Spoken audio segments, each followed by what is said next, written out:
Hello students, I welcome you all back to AVKS academy. AVKS में आप सभी का वापस स्वागत करता हूं। आशा करता हूं कि आप सभी लोग ठीक ठाक हैं। So today I have brought one important video in front of you. बहुत ही इंपॉर्टेंट वीडियो में आज आप सभी के सामने लेकर के आया हूं। 5 mistakes which everyone preparing for CAPF examination should avoid। CAPF का तैयारी जो कोई भी कर रहा है वो ये ऐसा 5 गलतियां हैं जिन्हें आप अवॉइड करना चाहिए। So AVKS Academy is bringing in front of you Race to AC, a बहुत ही नया सीरीज है Race to AC। So in this we are going to bring lots of guidance videos for you क्योंकि 2022 बहुत नजदीक है। Very soon 2022 is going to come और 2022 आते आते हमारे दिमाग में एक तरह का टेंशन आ जाता है कि एग्जाम पास में आ गया। तो इसलिए विल बी गाइडिंग यू हर एक सब्जेक्ट का एनालिसिस वीडियोस फ्री कंटेंट वगैरह हम रेस टू एसी इस सीरीज में हम आपको देने वाला है। इसके लिए आपको यूट्यूब चैनल हमारा जो है उस पर सब्सक्राइब करिएगा। Do subscribe to our channel if you are watching our channel for the very first time. Also do join our Telegram channel. Telegram channel में हम हर दिन काफी सारा अपडेट्स देते रहते हैं। इस तरह का अपडेट्स के लिए आप आज ही ज्वाइन करिएगा, जिसका लिंक आपको नीचे डिस्क्रिप्शन में मिल जाएगा। 5 कॉमन मिस्टेक्स, ये ऐसा मिस्टेक्स है जी जो हर कोई जानते हैं, लेकिन ये आप लोग इंप्लीमेंट नहीं करते हैं क्योंकि ये 5 गलतियां, ऐसा जरूरी नहीं है कि हर कोई ये 5 गलतियां करते हैं। कोई एक ऐसा हो सकता, मतलब not everyone will commit all the 5 mistakes. Anyone may commit one mistake. That's the reason to watch this video till the end. अंत तक ये वीडियो देखिएगा। इससे पहले we have an important slogan here: try, fail and win। कोशिश जरूर रखना है, कोशिश जरूर करना है और हारना भी है। हार के आगे जीत है। If you fail, then you will win. Otherwise not। लेकिन ये हार जो है वो आपको एग्जामिनेशन में जाकर के हारना नहीं है, बल्कि प्रिपरेशन के दौरान, प्रिपरेशन के वक्त आपको हारना चाहिए। You'll have to fail not in the exam but during your preparation। इधर गलतियां करो, आप इस 8 महीने में आप गलतियां करो, कोई दिक्कत ना, लेकिन एग्जामिनेशन में जाकर के आपको सही उत्तर दे करके आना चाहिए, सही परफॉर्मेंस आपको करना चाहिए। सो सबसे पहला चीज जी, you'll have to identify the strong and weak subjects। वैसे देखा जाए तो सीएपीएफ का जो एग्जामिनेशन है वो 2 पेपर में होता है। One is paper 1 and the other is paper 2। Paper 1 जो है वो ऑब्जेक्टिव पेपर है और पेपर 2 जो है वह है डिस्क्रिप्टिव पेपर है। ऑब्जेक्टिव पेपर के अंदर काफी सब्जेक्ट है, जैसे history, geography, economy, polity, current affairs, science, arithmetic and reasoning. इस तरह के सब्जेक्ट्स में अक्सर बच्चे गलती क्या करते हैं, they will identify there strong area. मान के चलो मुझे पॉलिटी ठीक से आता है, फिर मैं पॉलिटी का जो रेफरेंस बुक है लक्ष्मीकांत खत्म कर दिया और पॉलिटी का जो भी टेस्ट होता है उसमें मैं ठीक से परफॉर्म भी कर रहा हूं और इसी खुशी में रहता हूं कि पॉलिटी आ गया, पॉलिटी आ गया, पॉलिटी आ गया। लेकिन पता चला एग्जाम में जाकर के पॉलिटी का वेटेज यदि कम हुआ तो सबसे पहले जरूर पकड़ने वाला मैं हूं, क्योंकि मैंने सोचा मेरा स्ट्रॉन्ग एरिया है, इसलिए इसका मैंने ज्यादा कोशिश किया, ज्यादा मेहनत किया उस पे। लेकिन ये नहीं है। You need to identify your weak areas. ये आपको कोई नहीं बताएंगे, मैं नहीं बताऊंगा, कोई और नहीं आके बताएंगे ये आपका वीक एरिया है। पता है सोचेंगे कौन? असेस किसको करना है पता है? आप खुद को।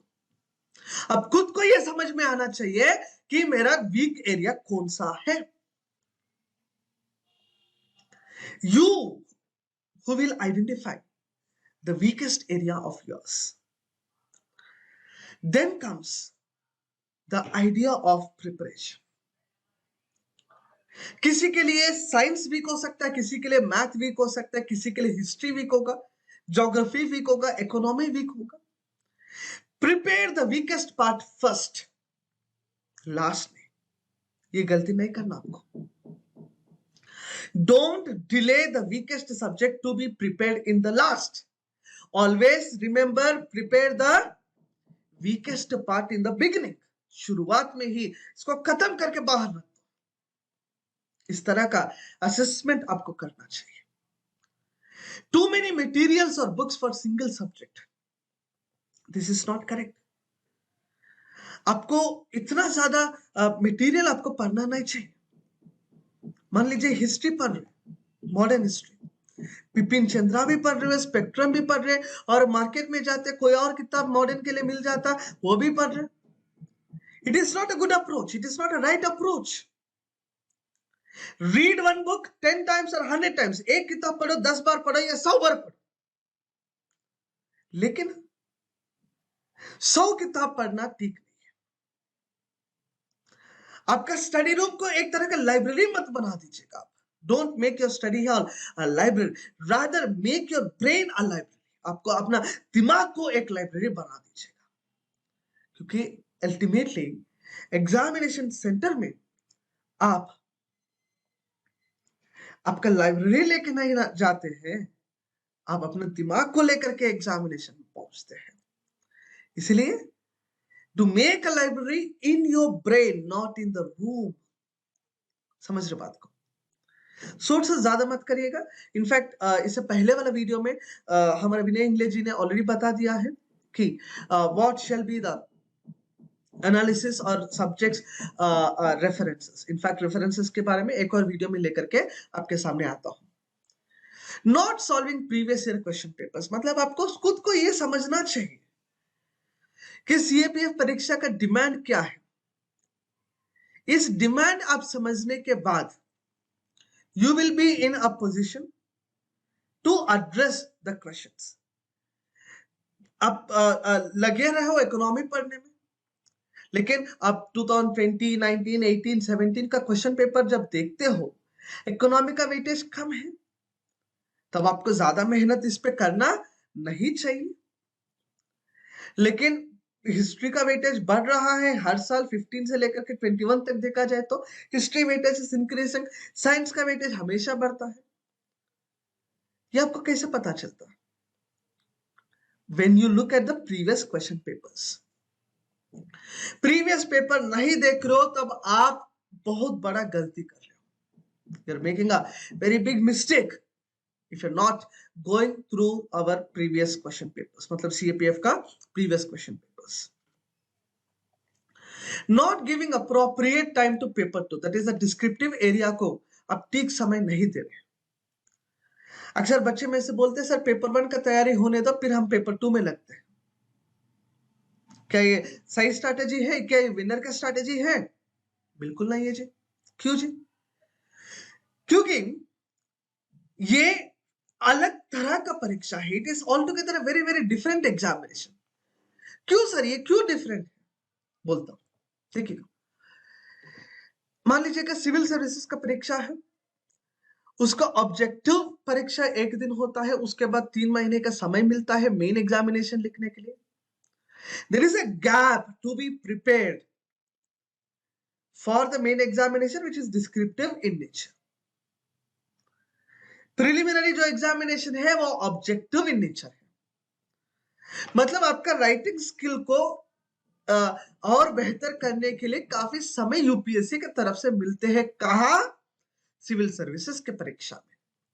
लेकिन अपने यहां सुबह में आपको मॉर्निंग सेशन में ऑब्जेक्टिव पेपर लिखना है और थोड़ी देर ब्रेक लेकर के आफ्टरनून सेशन में आपको डिस्क्रिप्टिव पेपर लिखना है। दोनों एक ही दिन आपको करना चाहिए ना जी। इसीलिए मैं बोलता हूं, do give preparation time for paper 2 from the beginning only. इसे आप डिले मत कीजिएगा। Do not delay this points. Okay guys.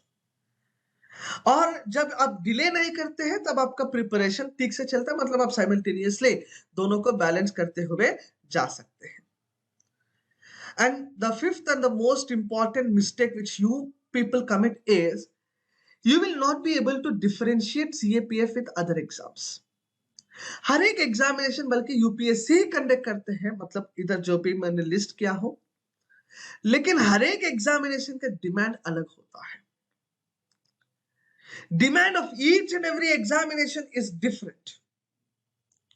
फिर क्या सर मुझे नहीं देखना चाहिए उसका पेपर, सिविल सर्विसेज का पेपर नहीं देखना है क्या, सीडीएस का पेपर नहीं देखना है क्या, इंजीनियरिंग सर्विसेज का पेपर नहीं देखना है क्या? देखना है. जहां पर जनरल स्टडीज है वह सारा पेपर आपको देखना चाहिए. देखकर आपको अपना सीएपीएफ का वेटेज डिफरेंशिएट करना है. समझ रहे बात को?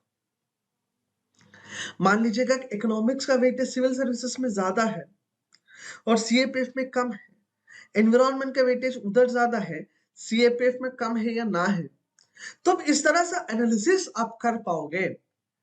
Then you will have to differentiate. Blindly civils का पेपर देख लिया और सीएपीएफ हो जाएगा, ये ठीक नहीं है. It's not a fair deal, it's not a great deal. क्योंकि इधर आपको साइंस ज्यादा है, अर्थमेटिक रीजनिंग आपको काउंटेबल होता है. मतलब सिविल सर्विसेज में काउंट गिना नहीं करेंगे, वो सीसैट का पेपर में it is not countable, it is only qualifying in nature. लेकिन यहां पर it is to be added to your final merit all together. So do take all these points into your consideration before your preparation, and it is the right time to begin your preparation guys. ये एक सही समय है आपका तैयारी को शुरू करने के लिए. इस तरह का और वीडियोस के लिए देखते रहना है एवीकेएस एकेडमी. बहुत बहुत धन्यवाद. जय हिंद.